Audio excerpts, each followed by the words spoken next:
সূরা কাউসার পড়ে হাতের বৃদ্ধাঙ্গুলিতে ফু দিলে যে কেউ বশ হবে 3 দিনের মধ্যেই ফল পাবেন ইনশাআল্লাহ। পবিত্র কোরআনের বরকতপূর্ণ একটি সূরা হলো সূরাতুল কাউসার। এই সূরাটি মক্কায় অবতীর্ণ হয়েছে। এই সূরার মধ্যে 3টি আয়াত রয়েছে, একটি রুকু রয়েছে। এই সূরাটিকে আল্লাহ তাআলা নবী সাল্লাল্লাহু আলাইহি সাল্লামকে বিশেষভাবে প্রদান করেছেন। নবী সাল্লাল্লাহু আলাইহি সাল্লামের বিশেষ মর্যাদা প্রদানের উদ্দেশ্যে, রাসূল সাল্লাল্লাহু আলাইহি সাল্লামকে বিশেষ করে সম্মানিত করার উদ্দেশ্যে আল্লাহ তাআলা অবতীর্ণ করেছেন। কেননা নবী সাল্লাল্লাহু আলাইহি সাল্লামকে কাফের বেঈমানরা, রসুলের দুশমন যারা, তারা রসুলকে উপহাস করত, আবতার বলে সম্বোধন করত, নির্বংশ বলে সম্বোধন করত।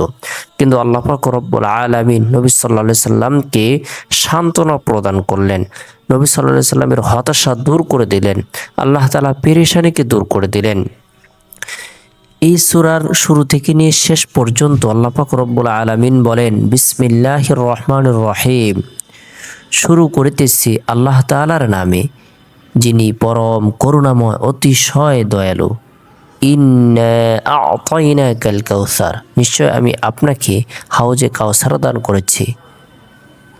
ফাসল্লি লিরাব্বিকা ওয়ানহার, অতএব আপনি এই নিয়ামত সমূহের শুকরিয়া স্বরূপ স্বীয় প্রতিপালকের উদ্দেশ্যে নামাজ পড়ুন। ইন্না শানিআকা হুয়াল আবতার, আর আল্লাহ তাআলার নামে কুরবানি করুন।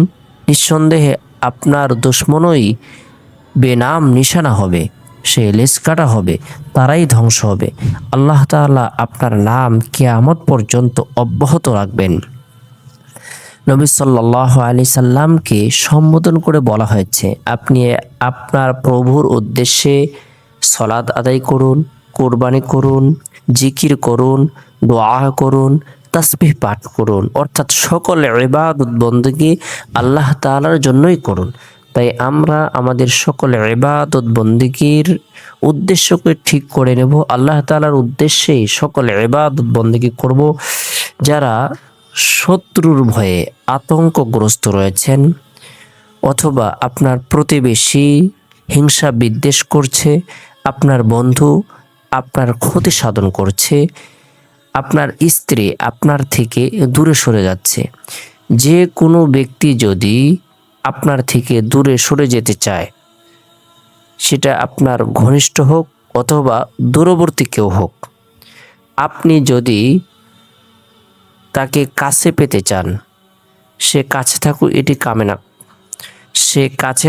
এটি কামনা করেন, তাহলে আপনি পাক পবিত্র হয়ে গুরুত্ব সহকারে তওবার নিয়তে ইস্তিগফারের আমল করবেন। আস্তাগফিরুল্লাহ রাব্বি মিন কুল্লি যামবি ওয়া আতুবু ইলাইহি। এরপরে যে কোনো দুরূদ শরীফের আমল করবেন। ছোট্ট দুরূদ হলো সাল্লাল্লাহু আলাইহি ওয়াসাল্লাম। যার ভালোবাসা আপনি কামনা করছেন, যাকে আপনি বশীকরণ করতে চাচ্ছেন, তার কথা মনে মনে স্মরণ করে আল্লাহ তাআলার কাছে দোয়া করবেন এবং কি সূরা কাউসার বিসমিল্লাহ সহ পাঠ করে বৃদ্ধাঙ্গুলিতে ফু দিবেন। বিসমিল্লাহির রহমানির রহিম। ইন্না আ'তাইনাকাল কাউসার ফাসল্লি লিরাব্বিকা ওয়ানহার ইন্না শানিআকা হুয়াল আবতার। এভাবে ফু দিবেন। আপনি এভাবে নিয়মিতভাবে আমল করুন। 7 বার পাঠ করে বৃদ্ধাঙ্গুলিতে ফু দিন। 3 দিনের মধ্যে ফল পাবেন ইনশাআল্লাহ।